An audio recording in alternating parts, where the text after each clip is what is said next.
Hello po mga kapatid. Magandang gabi sa bawat isa. Yung mga naka-off pa po yung camera, baka naman. Magkaano pa tayo? Mag-open tayo ng camera tas para tayo magpangita through online. Ayan. Kumusta po yung bawat isa, yung mga galing sa trabaho? Ayan. So, ayan, obvious naman na uniform pa. So, yeah, salamat sa mga kapatid natin ngayon na nagbibigay ng panahon para sa ganitong gawain para ah, mapapurihan Panginoon sa pagsamba at sa pananalangin. Ayan. So marami pa rin yung parating ano. Okay. Bago tayo magsimula, nyayahan ko ang lahat na tayo ay tumungo, damahin natin ang presensya ng Panginoon sa ating panalangin. Father God, we acknowledge you, your holy presence, at ang ikaw lamang ang aming dinadakila sa oras na ito. Kami pong lahat ay lubos na nagagalak sa pagkakataon na muli kami magkasama online upang ibalik ang higit na pagsamba at makatanggap ng mensahe mula sa iyong banal na salita na magiging silbi muli naming kalakasan sa mga susunod na araw. Aming Ama, kung nakikitaan mo kami ng anumang karamihan sa aming puso at isipan na magiging hadlang upang buong buo kaming mahamarap sa iyo at ang mga nakikita niyo po na hindi naayon sa inyong kalooban.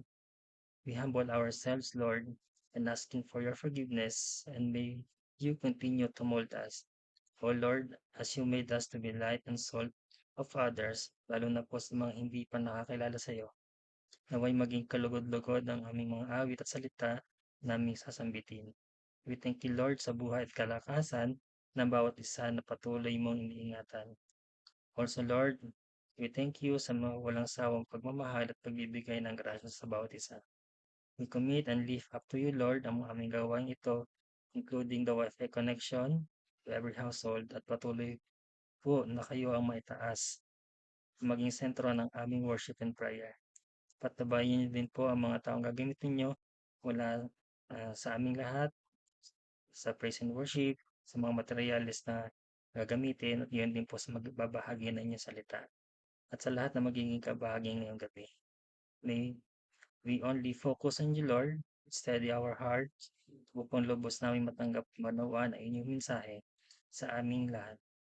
Muli, Panginoon, tanging ikaw lang po ang maparangalan namin ngayong gabi at itinataas namin ang gawain nito sa makapangyarihang pangalan ni Jesus namin tagapagligtas. Amen.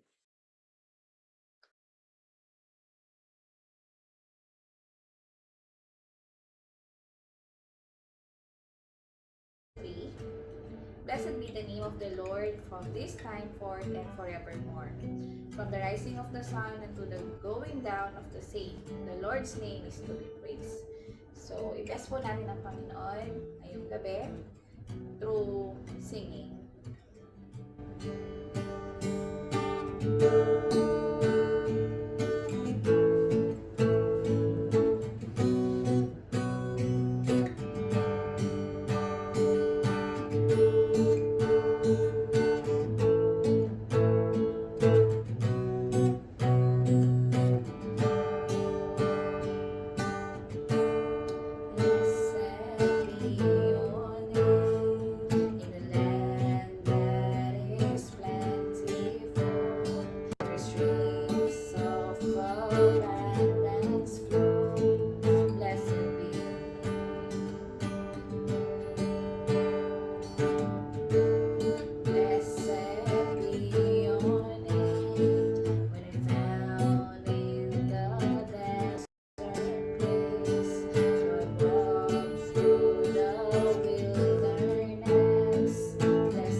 be the name of the Lord. Ngayon naman po, we are here to worship the Lord. Patuloy po natin purihin ang ating Panginoon.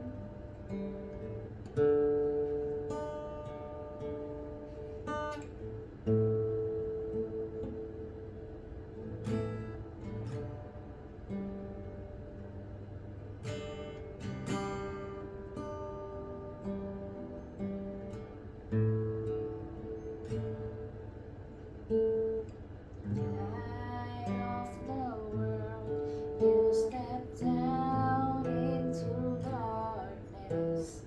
Open my eyes, let me see beauty that made this heart adore you. Hope of a life spent with you. Here I am to worship. Here I am to bow down. Here I am to say that you're my God. You're altogether lovely, altogether worthy, altogether wonderful to me. King of all days, oh so highly exalted, glorious in heaven above. Humbly you came to the earth you created, all for love's sake we came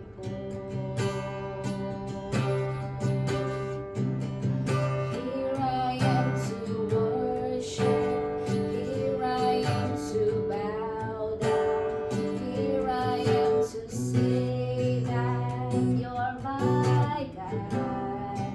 You're altogether lovely, altogether worthy, altogether wonderful to me.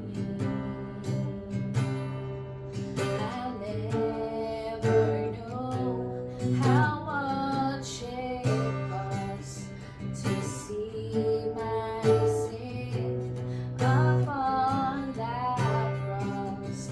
I'll never know how much it costs to see my sin upon that cross.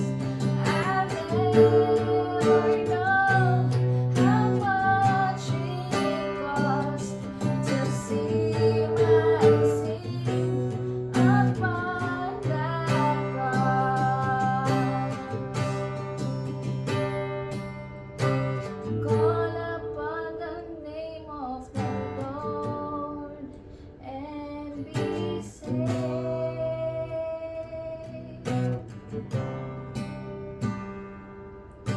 Call upon the name of the Lord and be saved.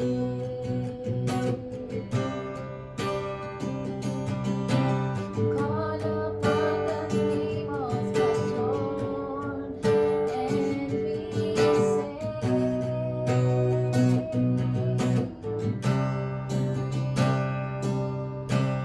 Call upon the name of the Lord and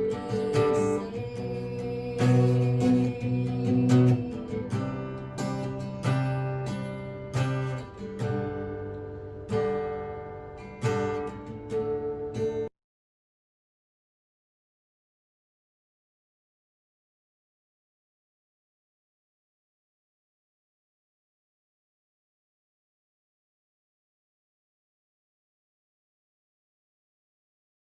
Panginoong aming Diyos na dakila sa aming mga buhay. Diyos na lubos-lubos ang pagmamahal at grasya sa kanyang mga anak. Aming Ama na higit na makapangyarihan sa lahat. Niluluwalhati ka namin at ninanais ang iyong presensya sa mga oras na ito. Muli po ay pinatunayan mo, Panginoon, ang kabutihan at katapatan mo sa mga naparirito ngayon na nagkasama-sama po muli kami upang sabay-sabay na itaas ang ngalan mo, Ama.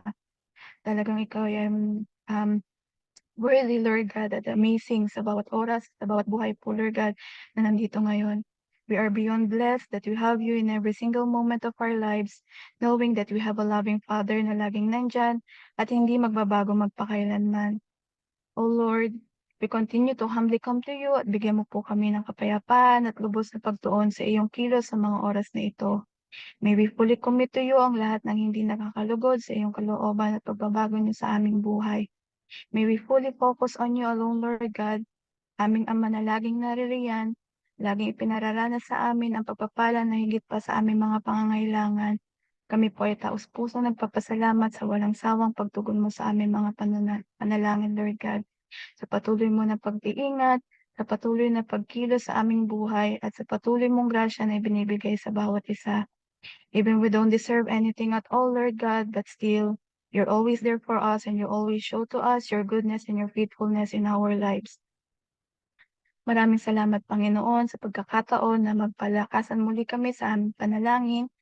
Lord, we always believe that everything we have here in this world are coming from you alone, at tanging sa iyo lamang kami palagi lalapit. You know every desire of each and every heart na nandito. Alam mo ang pangangailangan ng bawat isa, hindi pa man namin ito nababanggit o nasasabi, Lord God, you already have the answers and ways, Lord, upang mapunan at sagutin ito sa iyong tamang oras at pagkakataon. Lord, sa oras na ito, alam namin kasama ka namin at nakikinig sa aming panalangin. Tinataas po namin ang buong pamilya ni Elder Len sa pagkawala po ng kanilang Tito Edgardo de Jesus. May they find strength in you, Lord. Give them the comfort and hope that they need to overcome their current condition, Lord. Kayo po nawa ang matagpuan nila sa nakapayapaan, sa nagdudulot na kapighatian sa kanilang mga puso ngayon, Lord. We also lift up to you the sister of Sis Joy, Lord God, Sis Joyce na si Jessica Perez for the favorable result sa kanyang natapos na physical therapy licensure exam last January 20. Mula mismo po sa iyong banal na salita, sinabi mo na walang mahirap at imposible sa iyo, kaya Panginoon, we are claiming for the good results ng kanyang exam at ang lahat ng kanyang paghihirap ay susuklian mo ng higit na pagpapala. Pati na rin po sa aming lahat, may we continue to bless us and keep us and give us always the guidance, the protection, the good health, and the strength sa lahat ng oras at araw na iyong ipagkakaloob sa amin. At ikaw ang palagi naming maging liwanag sa lahat ng aming pinagdadaanan. Muli po, Lord, ibinabalik namin ang mataas at higit na papurit karangalan sa banal na pangalan ng aming Panginoong Hesus na aming tanging tagapagligtas. Amen and Amen.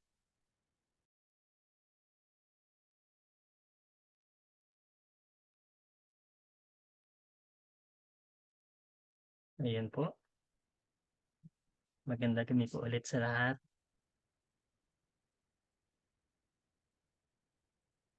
So, nakalimutan kong ano kanina, i-announce. Baka meron tayong mga first time visitors. Paki-message na lang sa ating chat box para ma-recognize sila mamaya. So, kung wala naman tayong first time visitors, so proceed tayo sa ating testimonies na tayo. So, di ba? So, sino pa lang maunguna muna? Bibigyan tayo ng ng 3 slots para sa pagpapasalamat sa Panginoon. Pero syempre, mahuhuli ang presider.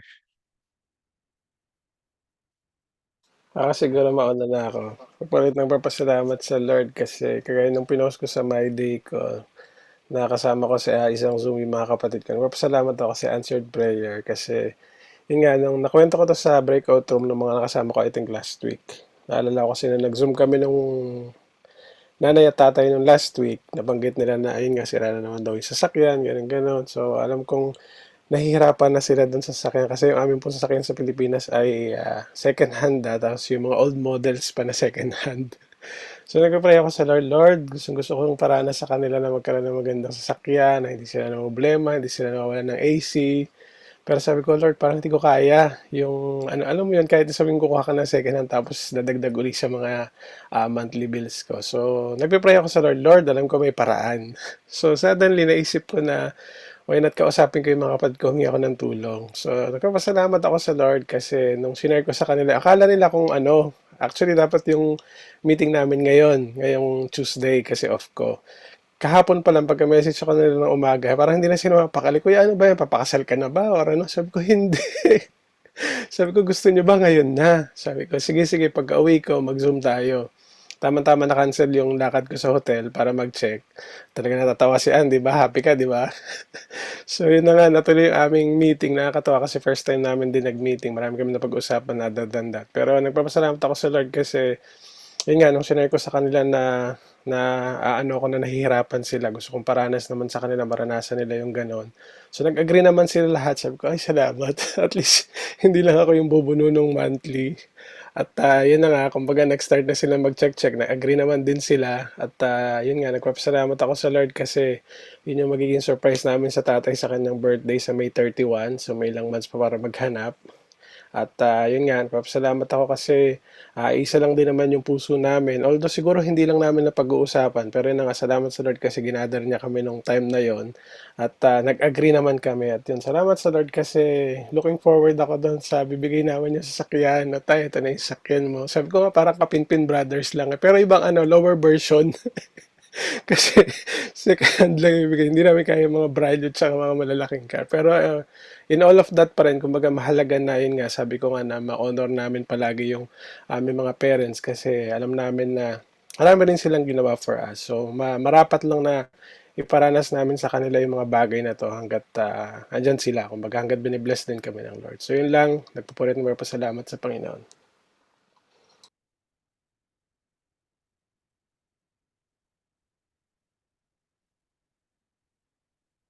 Okay. Maraming salamat sa ano, sa mga biyaya sa atin ni Lord. So, sinong susunod?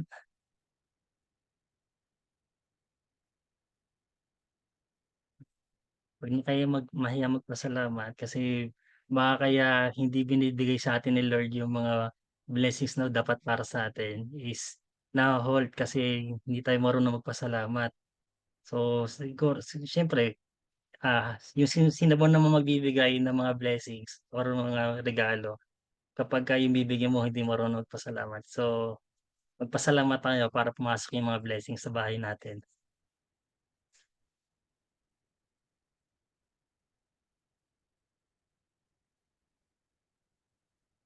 Sige kayo, huwag kayong magpasalamat, hindi papasok ang blessings.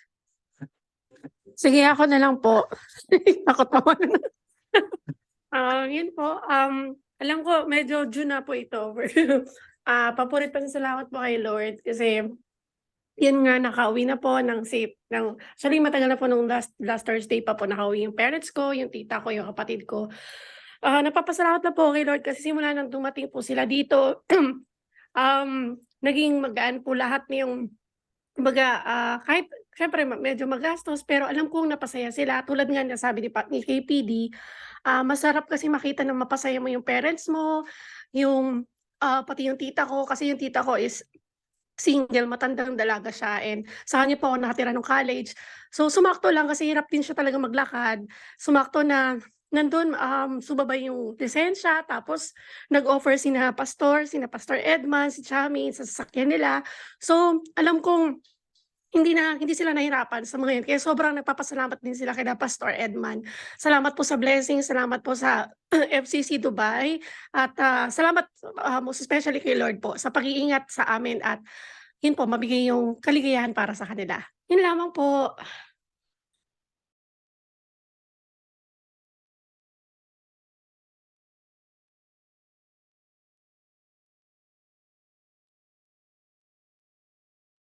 Okay, pasensya na po medyo may konting delays kasi ano tayo ngayon, eh, multimedia/ano, presider. So yun, maraming salamat sa ano, so gaya ng sinabi ko kanina sa'kin yung last spot. Pinagpapasalamat ko sa Lord yung ito, yung buhay na binigay niya sa'kin na nagagamit sa ano, sa ministry, sa multimedia. And then, hindi pa dumadating pero pinagpapasalamat ko na is yung regalo namin ni G sa parents ko na makapunta sila dito sa Dubai. So, sa March pa naman siya, pero claiming na yung, may book yung ticket, yung travel nila dito, ma-enjoy nila. Kagaya nga din ng mga pagpapasalamat ni KPD tsaka ni Ate Blance. Ito yung yung this year parang, pumapasok sa puso ko yung ano, pati nakikita ko dun sa ibang mga kapatiran na ito yung time para i-recognize natin yung mga parents natin, yung mga hardships nila sa pagpapalakas natin is iparanas din natin sa kanila yung mga blessings na natatanggap natin. So, ah, yung kagalakan na yung iniisip ko pa lang na makakapunta sila dito. So, first time nung mag-asawa na ano, mag-iibang bansa. So, maraming first times na ibibigay sa kanila. So, yun yung pinagpapasalamat ko sa Panginoon na, ma-enjoy nila yung ano, yung mga pagpapala na pinagkakalob ni Lord. So, sino pa? Baka may hahabol pang isa, yung gusto makatanggap ng blessings pa. Sino Ako, hahabol sa blessing? bro. Ayan po. Total panahon na pagpasalamat sa pagpasyal ng mga magulang dito. So, gusto ko rin pagpasalamat yung panahon na pinagkaloob sa amin ng Lord para makasama sina mama at papa rito, yung aking mga in-laws. So, it's a blessing talaga na talagang mabibigyan ng pagkakataon tayo na makasama yung mga magulang natin. So, ayun, gusto ko lang ibalik yung paborito salamat sa Panginoon. And glory to God din kasi natutuwa ako kay Angie at saka kay Christian. Back to back, di ba? So, praise God. Yun lang po. Ayan po, maraming po salamat. So, literal po na back to back. Andun lang din siya sa likod. Ayan, so, maraming salamat po sa mga nagpasalamat, sa nagbalik ng papuri sa Panginoon. Dako naman po tayo sa ating corporate prayer. So yung sa corporate prayer po natin, inaanyayahan ko po ang lahat na mag-unmute para sabay-sabay po nating ipanalangin yung ating prayer focus for tonight. So bago po tayo magsimula, tayo muna po yung manalangin and then babanggitin ko po yung mga prayer points mamaya and then tayo po ay mananalangin na sabay-sabay. Okay po, tayo po yumuko. Lord God, we truly believe that you are good and faithful all the time, and you only have the control in all things according to your purpose and your will alone. We humbly come to you, Father God, in prayer as one family and church to lift up all the prayer focus that we're going to surrender on you, as you are powerful and merciful God.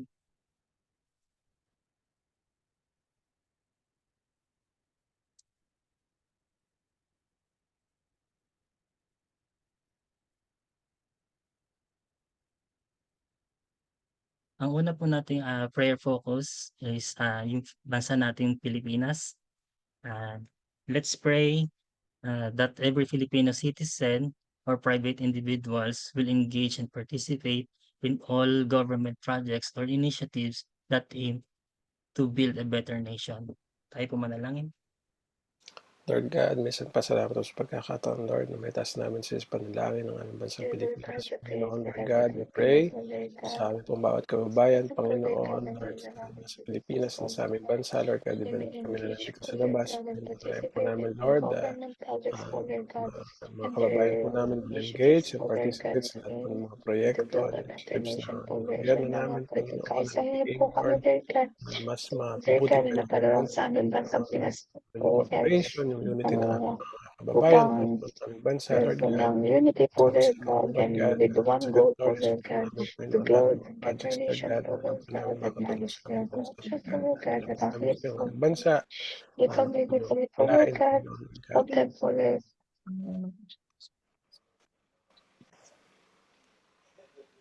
Let's pray that our elected political leaders will not only inhabit their roles, but also to fulfill the roles that were entrusted to them. May they have a healthy connection with God. May they be the kind of leaders who is also obedient to God. Let's pray.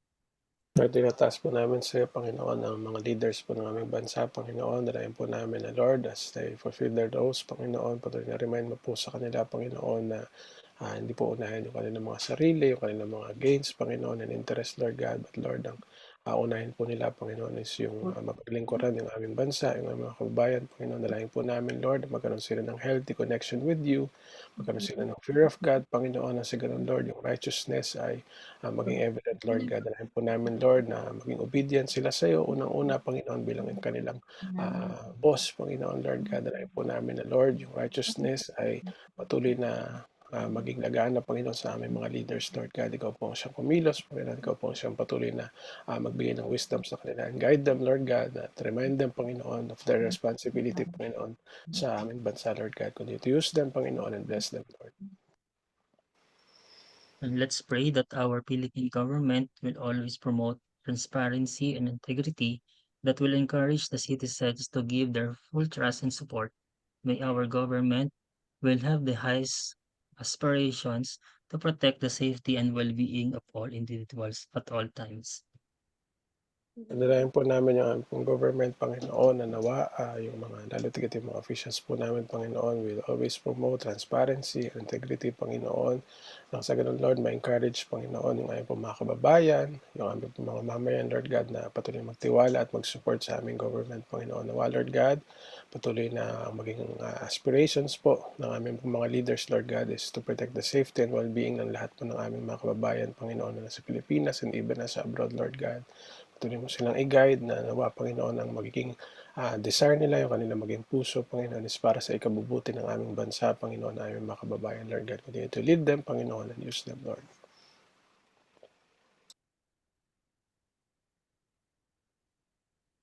Let's pray that everyone will contribute for the betterment of our country. May everyone will take accountability for their actions and that they will exhibit discipline in everything they do. Let's pray. Lord, we pray, Panginoon, na ang bawat isa, Panginoon, Lord God, ay magko-contribute, Lord God, para sa ikabubuti ng aming bansa, Panginoon, na makikita nila, Lord God, na ang solusyon, Panginoon, ay bawat isa po sa amin, Lord God, yung cooperation namin, Lord God. Nawa, Lord God, maging accountable din yung mga bawat kababayan po namin sa bawat action, Panginoon, and nawa, Lord God, and discipline ay patuloy na maisip ng bawat isa, Panginoon, sa lahat ng ginagawa na sa ganun, Lord, mas maging orderly ang aming bansa, Panginoon, na hindi lamang uunlad, kundi Lord, pati yung mga kababayan po namin, yung bawat naninirahan sa Pilipinas, Panginoon, is magkakaroon ng pagiging responsible, sense of responsibility, Panginoon. Tulungan niyo po ang bawat isa po sa amin, Panginoon, na magkaroon kami ng care para sa aming bansa, Panginoon, in every aspect, Panginoon. At Lord, dalangin po namin na patuloy mong bless ang aming bansa, Lord God, ang aming mga kababayan, Lord. Let's pray for God to purify the hearts of those who are in the position and also to shower them with abundance of wisdom that they will need while serving their terms. Let's pray. Lord, patuloy namin pinataas sa iyo, Panginoon, ng mga leaders po namin na nasa posisyon ngayon sa different levels ng government, different offices and departments, Panginoon, that you purify their hearts, Panginoon. And langin po, Panginoon, na i-shower mo sila with the way of wisdom, Panginoon, na Lord, patuloy sila maglilid na andun yung integrity, yung patuloy na pagkikare, Panginoon. Dalayan po namin, Lord, yung wisdom, yung knowledge mo, yung guidance mo, Panginoon. Nawa, Panginoon, yung righteousness, ang patuloy na i-practice, Panginoon, in every aspect of their leadership, Panginoon. And I pray na sa pamagitan po nila, patuloy na gagamitin mo sila sa pagunlad ng aming bansa, at pagiging good example sa aming mga kababayan. Salamat po, Panginoon, sa aming bansa. Patuloy namin sa titiwala, Lord God. In Jesus' mighty name we pray. Ngayon naman po, ipagpray natin ang bansang UAE. Pray for God to console the hearts of all of us, expatriates that are longing for our families. May the empty spaces in our lives in the homes here in the UAE be filled with God's holy presence. Let's pray.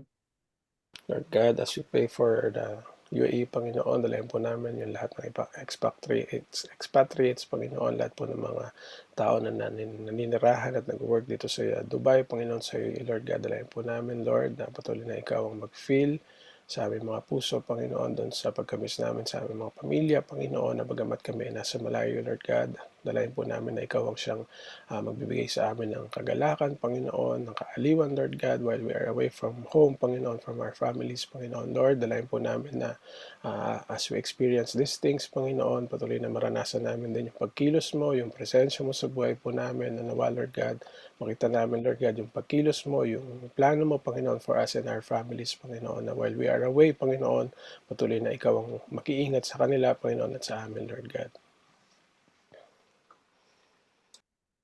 Let's pray that all Filipino migrant workers experience the grace of God to walk in His favor and to live by His word. Let's pray.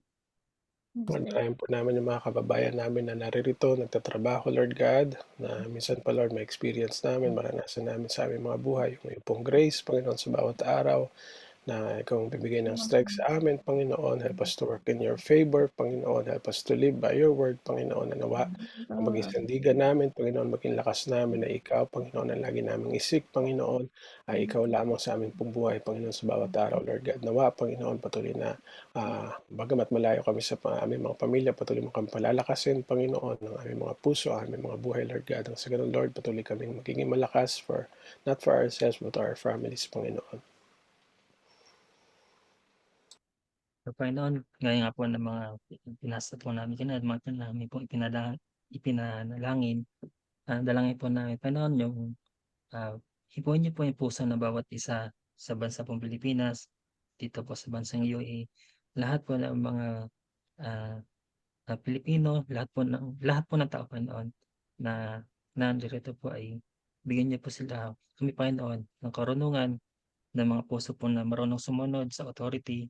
Ganoon na rin po yung mga authorities po, Panginoon, samahan niyo po sila sa pagbibigay niyo po sa kanilang ng tamang desisyon kung paano po pamumuno, ano pa susunurin po ang lahat ng kanila po nasasakupan. Ganoon din po, Panginoon, dadalangin po namin yung magamit po yung buhay ng bawat isa, hindi lang po sa pananatili dito sa mundong ito ng mauubos lang po, Panginoon, sa pagtatrabaho. Kundi po, Panginoon, dinadalangin po namin na magamit po yung buhay po namin, hindi lang po para tumulong sa aming mga pamilya financially, kundi po magamit po yung mga buhay po namin na instrumento po upang maipahayag po ang inyong salita sa iba pang tao hindi pa nakakarinig nito. Ito po ang aming panalangin sa pangalan ni Jesus. Amen. Bago pala po tayo mag-scripture reading, may na-miss lang ako na announcement. Para po doon sa bawat ministries, mga ministry heads, paki-submit na lang po nung budget proposal niyo po sa ating sa finance. And then para po sa ating scripture reading,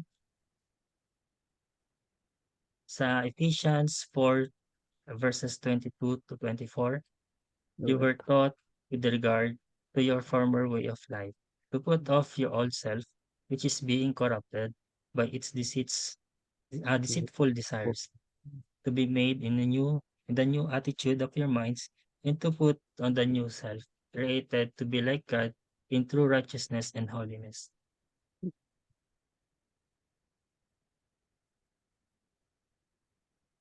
Let's welcome po ang ating magbabahagi po ng salita ng Lord ngayong gabi, ang aking pong butihing asawa, si Angie.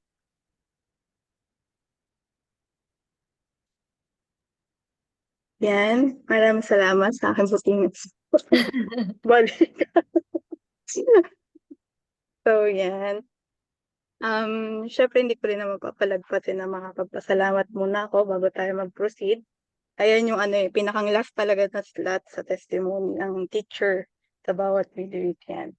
I think and praise God sa pagkakataon na makapagturo ulit. Hindi ko na alam kung kailan yung last. Kaya parang feeling ko first time ko rin magturo sa video yan. And then I thank God kahit na may kasalanan akong nagawa kay Lord na napaka-short time yung binigay kong oras for this preparation. But I thank God kasi hindi siya nagkulang sa pagbibigay ng wisdom at saka ng tao na maaaring makatulong sa akin upang mabuo itong lesson ko ngayong gabi na ibabahagi ko sa inyo ngayon. Maraming salamat sa pagkakataon na ang dami kong discovery. Like, it amazes me even just in a whole day of studying this lesson and His Word. Ang dami kong nakuha, ang dami kong tutunan from the Bible itself. And that's truly a great honor na makita ko yun by myself and with the presence of the Lord and the Holy Spirit. Ayan, and I thank God din na patuloy kaming ginagamit ng mag-asawa sa kagawain para sa Panginoon. And sabi nga ng ninong namin, kami ni Ninong Jericho na kami dalawa po na-assign Ortega to Ortega, presider at teacher, yan. So, I thank God sa yung nagiging fruitful yung buhay namin na patuloy niyang ginagamit para dakilain pa siya lalo. Yeah. And now without further ado, binabalik ko ang mataas ako po ito salamat sa Panginoon sa pagkilos niya para sa aming buhay. Yeah. And let me share my screen.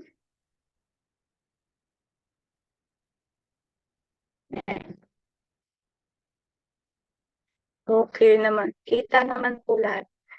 Okay. And so, time for a turnaround.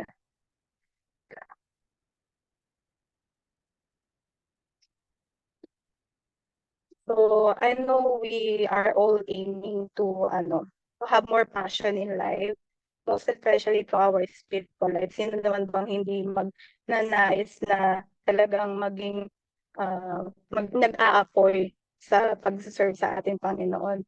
And as believers, but there's a feeling na minsan na parang pakiramdam natin na we're stuck in a situation na parang you feel that you are separated from the life na ibibigay sa'yo ng ating Panginoong Diyos.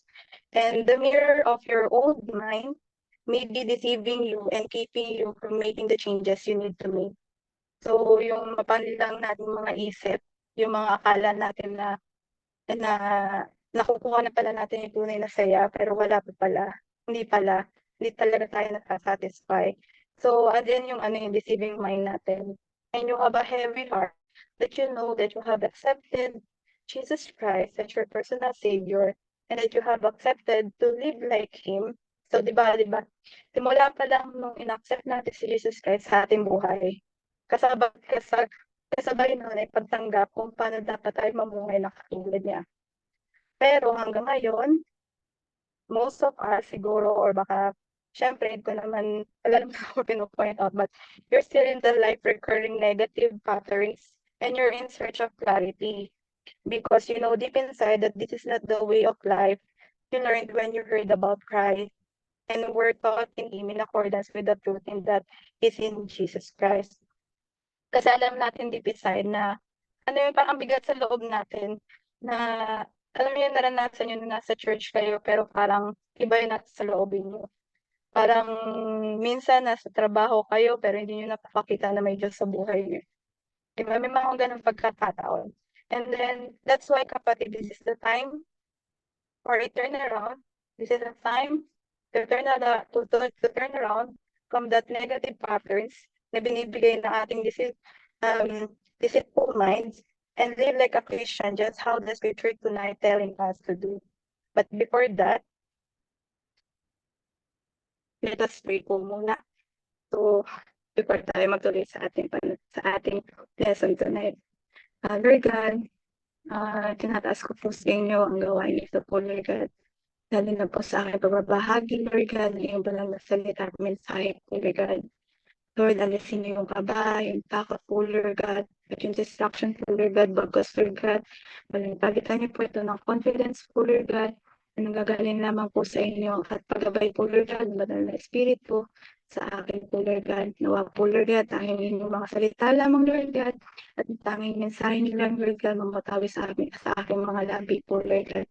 Kaya sige po, Lord God, ang gabing ito, lalo na po ang gawain ito po, Lord God. In Jesus' name we pray. Amen.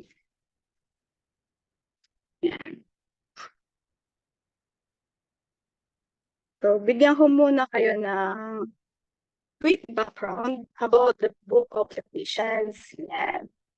Nagawa talaga ako sa preparation.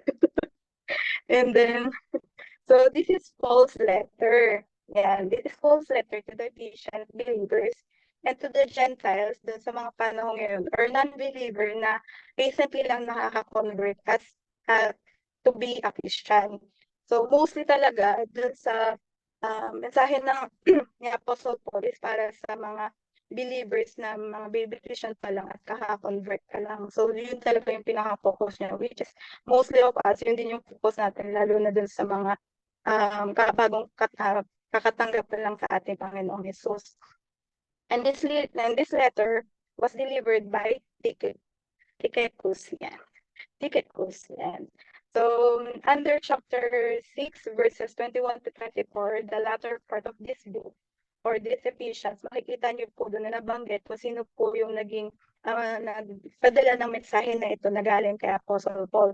He is the trusted messenger, preacher, and companion of Paul, and fellow faithful servant in the Lord, and it believes that he came from Asia, specifically from Ephesus. So, sa kasi, through some research, yung si Tychicus daw is galing sa Asia, which is yung Ephesus is within that Asia, na kaya it have been na why Paul sent him to the city with his letter to the Ephesians. Kaya din siya yung naging messenger ng letter na to.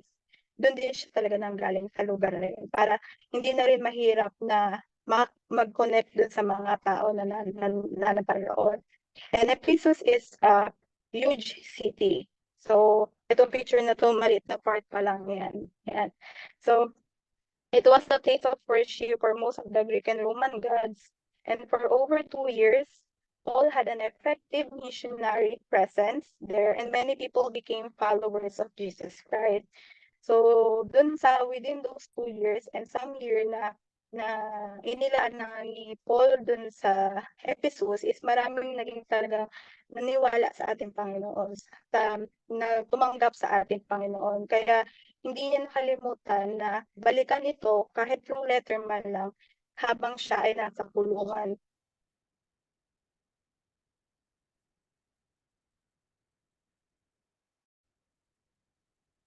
Yan. May nag-ayos lang po ng aking mic. May supportive husband. Yan.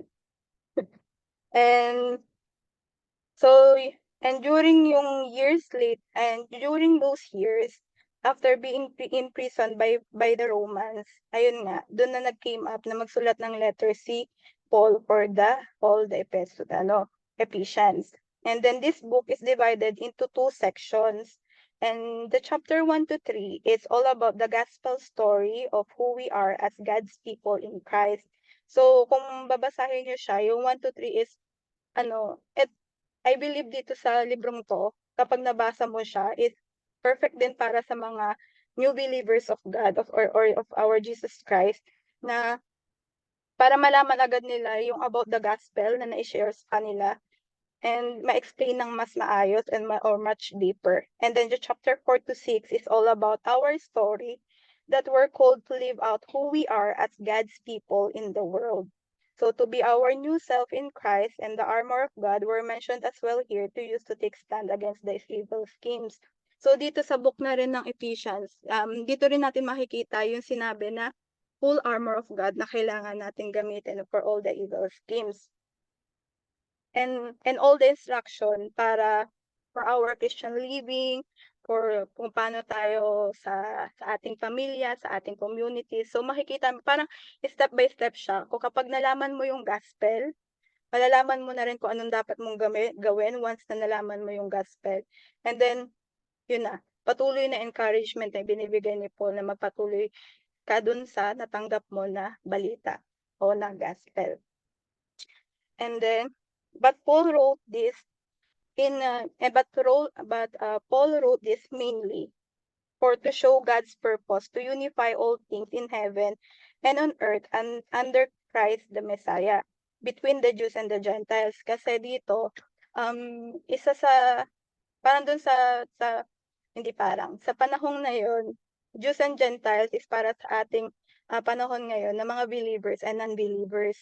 So doon pinapakita na we should have unified nation na. We should be in unity, lalo na kung alam na natin kung sino yung Diyos na dapat nasa ating buhay, which is Jesus Christ. When we already accepted Jesus Christ, dapat we're in one na. Wala nang mga non-believers, wala nang mga believers, wala nang identity. Lahat tayo ay isa in our Lord Jesus Christ. And Paul encourages Christians to begin to form habits, actively use prayer, and unified relationships with each other, and bringing to life the Word of God to help us grow and mature as faithful followers of Jesus. So this book is truly powerful. Masasabi mong truly powerful siya because the gospel itself, from the beginning of this chapter, sinabi na ni Paul doon, and how we must live out of it. So, tuloy-tuloy na siya. And then, let's see. Yan. But we're going to focus on Ephesians chapter 4, verses 22 to 24 na binasa ng ating presider kanina.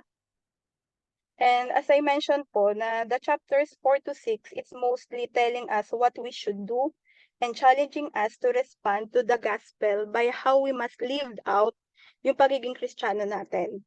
And as our own life story with the gospel in our hearts and minds. And that being said, our scripture tonight are mainly 3 instructions or 3 challenges of Apostle Paul para sa ating lahat. Yan.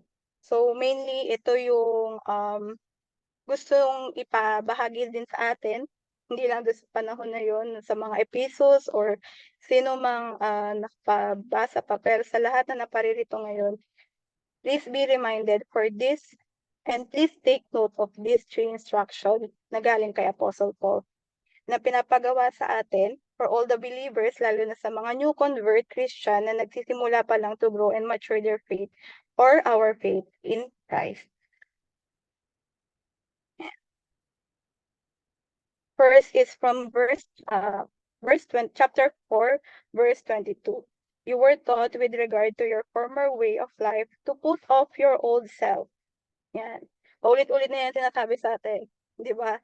Na alisin mo yung dating ikaw, lalo na kung nung in-accept mo si Jesus Christ, at you should be the new you na gusto ng Panginoon na isabuhay mo.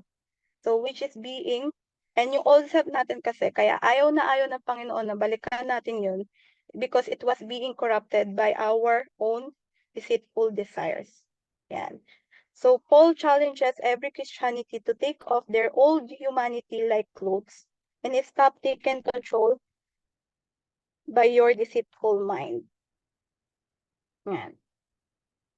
So, kinumpara niya sa clothes. Yan. So, clothing matters to most of us.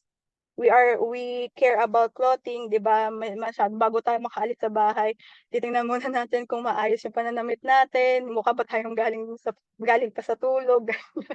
So, kasi it matters because it reflects who we are.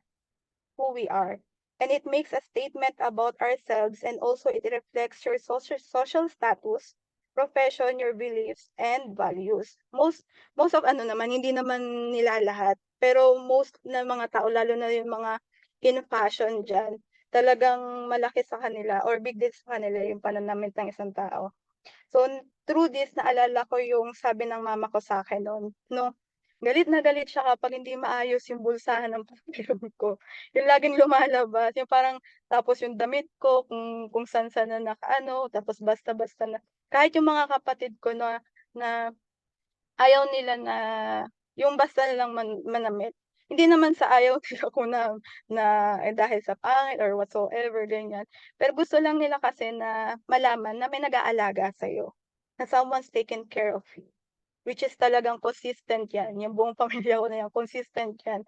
Na talagang alagang-alaga throughout sa pananamit, sa pag-aayos, yan. So, parang this is us that we have to show that we have God in us. That we have God na talagang nag-guide sa atin, na gusto na makikita ng tao na maayos yung pamumuhay natin, na hindi natin pinapakita yung hindi natin pinapakita yung tayo na hindi nila makikita yung Diyos na gusto natin ipakita sa kanila. So that dapat ipinapakita rin natin na that we have received and accepted Jesus Christ in your life. So imagine kung hindi maayos yung pinapakita mo. If you're continuing to show your old self, so nonsense din yung pag-accept mo from the beginning itself. Wala din. Ba't ka pa nag-accept? Kung babalik at babalik ka lang. So yun yung gustong at challenge tayo, challenge ni first thing ni Paul sa atin na to take off our old humanity, like our clothes. Yan. And then and for your deceiving minds naman, it is telling lies na kapag sinusunod mo yung sarili mong kagustuhan, magiging masaya ka na kapag yung papanlilang nating isip na kapag ginawa mo to magiging masaya ka. Ito na lang gawin mo, wag ka na pumunta diyan sa church. Maantukin ka lang diyan, mahuli ka na ng pastor mo na nakapikit ka. Mga gano'n, yung parang iisipin mo na pagod ka for the 5 days of working, tapos pupunta ka diyan. Ito na lang gawin mo, pupunta ka sa ganito, ganyan. Magpakasaya ka. Deserve mo yan. Mga ganyan linyahan natin sa mga sarili natin. Deserve mo yan. Pero pero yun yung lagi niyang pinapasok sa'yo, na you will be satisfied. But it is a big no. It's a big no-no. Because you will just keep on coming back to it kasi it never satisfies you. Kaya ka paulit-ulit na bumabalik, hindi mo nare-realize na hindi talaga siya nakaka-satisfy. It's just giving you temporary happiness. And worse, if that desires you have hurt you and disappoints you, it didn't meet your expectation, it will only destroy you little by little, your own being. Sisirain ka lang yan. Kasi personally, kung minsan yung may sarili kang expectation or hinahanap sa isang tao, sa isang pagkakataon, sa isang event, o kung ano man yung hinanais mo, then you became disappointed and hindi mo nakuha yung gusto, sasaktan ka lang at masisira ka. And we should always aim for the joy, hindi happiness eh. Yun nga yung naituro ko sa awa na yung difference of happiness and joy. Happiness is just temporary. We should aim for a joy in our lives that is everlasting, not the temporary happiness in the presence and the will, not the temporary happiness. So, yung joy na makukuha natin ng joy in the presence and the will of the Lord. And be satisfied of what He is making you to be. Yan. So, don't stop taking control by your deceitful minds. And then next instruction or challenge from Paul is from verse 23, to be made new in the attitude of your minds. Yan. So dito may binigay ako na we have to take off and what we need to put on. Yan. So para mas madaling maintindihan kasi most of us mas madali naintindihan kapag may illustration or comparison eh. So yan, for all of you. So instead of lying, instead of telling lies, the new you must speak only the truth to everyone, for we are all members of one body. Huwag mo na siraan. Makakontento ka sa sarili mong kwento. So speak only the truth. Lalo na yung for sharing the God's word. Stop telling lies anymore. And instead of eaten by your anger, ito yung sinasabi sa verse 23 ha. This is the new you na hinahanap ng Panginoon, na that we need to put on and to take off what we need to take off. So instead of eaten by your anger, the new you has to resolve conflicts in peaceful manner.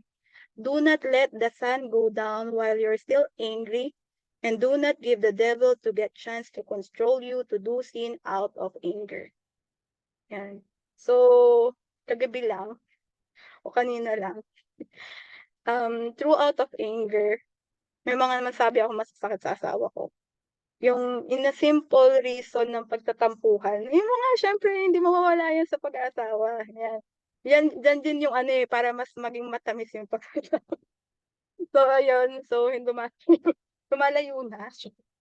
So, yung huwag kang magsasalita rin out of anger. Huwag mong pangunahan yung action, pagsasalita mo, yung pag-iisip mo sa isang tao kapag galit ka. Lagi kang be at peace. Yun nga sinabi dito na you should always resolve conflicts in peaceful manner. Hindi ko po ito nanggagaling sa akin it's from the Bible itself lahat ng mga sinasabi ko. If you're going to read all the book of Ephesians. And then instead of stealing or being insecure of what you don't have, yan, yung theft, pagiging thief natin dyan, ha?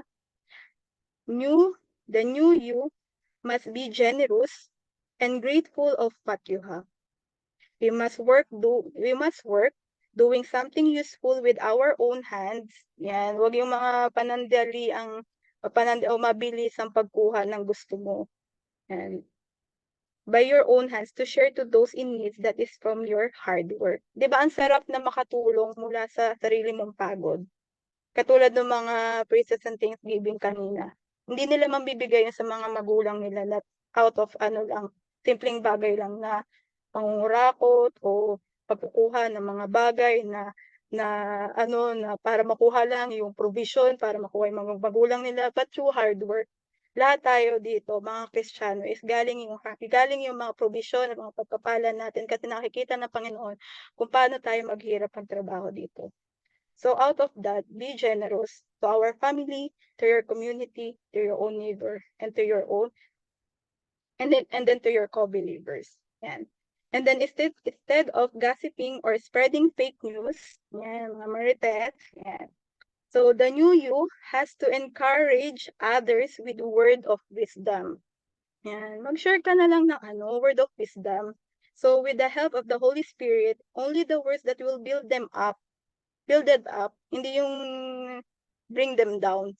Dapat it will bring them up dun sa mga sinasabi mo sa kanila, about sa kanila. And will only give good benefits to those who listen. 'Di ba bukod sa kunyari nakikipag-usap ka ganyan, may mga nakakaparinig din. So, anong gusto mo mapakinggan ng iba? At kung ano napapakinggan nila, yun din yung kakalat sa iba. So, be careful enough sa mga sinasabi natin. Instead, share the gospel. And then your testimony of how works in you. So, yan. Madali lang naman, di ba? Madali lang naman. Kunyari, wala kayong mapag-usapan, di pag-usapan nyo. Alam mo, ang bait ni Lord. Ganyan. Doon mo simulan kung paano mo kunin yung mga hindi pa nakakilala sa ating Panginoon. And then instead of getting revenge, yan, yung mga mapaghiganti dyan, mapagtanim ng sama ng loob. So the new you has to forgive, just in Christ, God forgave you. Yun lang yung lagi natin tandaan na wala kang karapatan maghiganti, wala kang karapatan na hindi magpatawad, kahit na mahirap, pero kailangan. Kasi si Jesus Christ nga, ginawa niyo yun ng tahimik lang. Nabasa ko nga yung post din ni Kuya Ken kanina. Tahimik lang siya pinapako sa krus. But for us to give the forgiveness and compassion. And then, be kind and compassionate to one another. Yung totoo ha, hindi yung pakitang tao lang. So, dapat yung totoo. Yan. Nakikita din ng Panginoon kung ano nasa puso natin. Kung totoo yung binibigay natin sa kapwa natin. And then, instead of sexual immorality or adultery, the new you has to cultivate self-control of their bodily desires. No immoral, impure, or greedy person, such a person in idolater, has any inheritance in the kingdom of Christ and of God. And then lastly, instead of getting drunk by alcohol that will only lead you to harm others, or worse, yourself, the new you must come under the influence of God's Spirit. Hindi espiritu na alcohol. Dapat espiritu ng ating Panginoon. yan yung dapat na napapasa atin. So, sabi naman, sabi nga sa atin na huwag tayong gagawa na ikakasira natin. Lalo na ikakasira ng relasyon mo, na ikakasakit ng mga tao na nasa paligid mo. Buti kinakasira ng pamilya is dahil sa may umiinom na nakakasakit, minsan nakakapatay pa. Much worse. So, yan. So, take note of this, of what we need to take off and what we need to put on. For us to see and to show to others and to show to our God the new self when we accept Jesus Christ. And then, the last instruction from our Bible verse, from our scripture tonight is from chapter 4, verse 24, and to put on the new self, created to be like God in true righteousness and holiness. Yan. So, follow God's example. Therefore, as dearly loved children and walk in the way of love, just as Christ loved us and gave himself up for us as a fragrant offering and sacrifice to God. So, dapat laki natin papakita yung new self natin. Kung ano ba, paano tayo create ng ating Panginoon.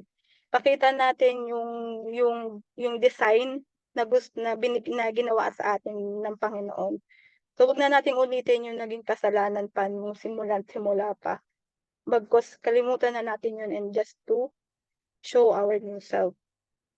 And sayang naman yung sacrifice ng ating Panginoon kung hindi natin siya gagamitin ng ayos o ng wasto. So, God's wrath, or He will get angry to those who are disobedient. Alam natin yung lahat. And we must have that willingness to take out faith into action. Yan. Just like Moses. Di ba kung hindi naman mahahati yung Red Sea, kung wala siyang willingness to follow God, na itaas yung sarili niya makamay para mag-open yun. So, dapat andun yung willingness natin to take action eh. Andyan nga yung mga instruction na binibigay sa atin. Andyan yung paulit-ulit na binibigay sa atin ng pastor, ng elder, at lahat ng mga nagtuturo sa midweek at sa ating worship celebration ng mga challenges and instruction, pero wala naman yung willingness to take action. So, dun namamatay yung salita ng Panginoon. Doon namamatay yung kung ano yung mga natututunan natin sa mga napapakinggan natin sa ating mga teaching ng ating mga teachers sa ating church. So also do not partner yourself with those who cannot accept the word of God. At ikaw yung wag na wag magpapadala. At lalo na sa kilos ng mundo na ating ginagalaw. For you were once darkness, but now you are light in the world. You are the light in the Lord. Okay? So live as children of light. For the fruit of the light consists in all goodness, righteousness, and truth. And only do what pleases the Lord. You have to wake up and rise from the dead as Christ will shine on you. Di ba ang ganda ng line na yun? You have to wake up and rise from the dead as Christ will shine on you. From the word itself din yan sa book of Ephesians. And let's turn around from our old self and show who we really are, of how God created us, to be true, righteous, and to be holy. So live wiser, portrays maturity, and make the most out of all the opportunity na binibigay sa atin ng Panginoon that we need to show God in our lives. Do not be fooled anymore of your deceiving minds, but understand what the Lord's will is. And so be God's restored person. Tandaan natin yan. Be God's restored person. Not be your old self. Yan. The new self of us is the God-restored person in us. Okay? So, ang challenge ko lang po sa inyo, is wala akong ibibigay na treatment o specific challenge, but take note these 3 instruction and challenges. Di ba lahat ng mga boss natin kapag may mga instruction na binibigay sa atin, todo sulat tayo para hindi natin makakalimutan. Todo sulat tayo para magawa natin ng tama at wasto. Para syempre, may appraisal or magiging masaya yung boss natin. O sino ba yung pinakang-boss nating lahat as Christian? Our God. So this is His instruction and His challenges to us. So take note on this. And to all God, to God be the glory po.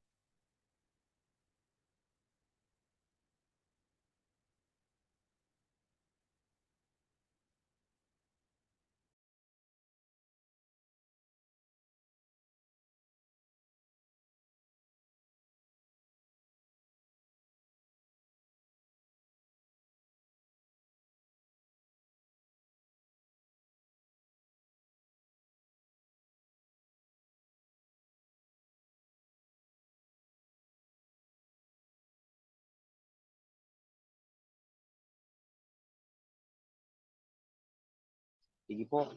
Mukhang hindi na magko-close yata si Angie. Narinig niyo po ako, mga kapatid. Ayun. Tayo pong lahat ay umuko at tayo po nagulog sa Diyos. Ngayon, maraming pong salamat sa gabi ito. Salamat, Lord, sa opportunity, Lord, na kami po ay halapit po sa inyong mga trono. Salamat, Lord. Kami po, Lord, ay share, Lord, ng mga kapala, Lord, na kung saan, Lord, ay pinaparanas mo sa amin at patuloy, Lord, na pinapadali mo, Lord, sa amin. Nabalik namin lahat. Salamat kami sa inyo. Salamat din, Lord, sa mensahe, Lord. Tanggap namin ngayong gabi. Ito, Lord, yung nais mo, Lord, sa amin at kalooban mo, Lord, sa amin na makita, Lord, yung message ng gospel sa bawat mananampalataya namin. Especially, Lord, dito sa FCC, Lord. Kayaan niyo, Lord, na mamuhay kami, na pinatawad yun kami, Lord. At tapos na yun, Lord, 2,000 years. And when we accepted you, Lord, as our personal Lord and Savior and Master, hindi na po, Lord, kami, Lord, namumuhay pa, Lord, at nananatili, Lord, doon sa dati namin status. Kami po, Lord, ay patay na, Lord. Kami po, Lord, ay buhay na. May bagong buhay dahil sa. And we pray, Lord, na everyday ay piliin namin, Lord, na mabuhay na kasama kayo, Lord. At habang, Lord, naghihintay kami, Lord, sa muli ng pagdarating, hayaan niyo, Lord, na ito po ang makita, dinig, Lord, mga tao, Lord, sa paligid namin, Lord, na kailangan, Lord, na mensahe, Lord. At sa pagtataas po ron ng aming mga kamay, handa, Lord, ng mga pagtanggap namin, Lord, ng inyong pagpapala, lisensya, Ama, inyong gabay. Hayaan niyo po, Lord, patuloy, Lord, na pumuho sa amin, Lord, tumilo sa amin ng inyong banal na presensya. Pangunahan niyo po kami, Lord, sa aming puso, sa aming isipan, sa lahat ng aming gawain, takbuhin naman, and every decisions na gagawin. Hayaan niyo po kami, Lord. Depende po kami sa inyo. Tiwala po kami sa inyo. Mananampalataya po kami sa inyo. Kaya alam po namin, Lord, kayo po ang hawak ng buhay namin, Ama. At kayo na po, Lord, yung nangunguna sa amin. Kayo na po kami, tulad ng sinabi ng mensahe ninyo, ikaw na Panginoon sa buhay namin. Nawa mga kapatid, ang pagpapala ng Diyos ang pag-ibig ng ating Panginoon sa Kristo at ang mapagpalang presensya ng ating banal na Espiritu ay sumaating lahat. Amen and amen. Palakpakan po natin ang Panginoon and enjoy po natin ang ating prayer time.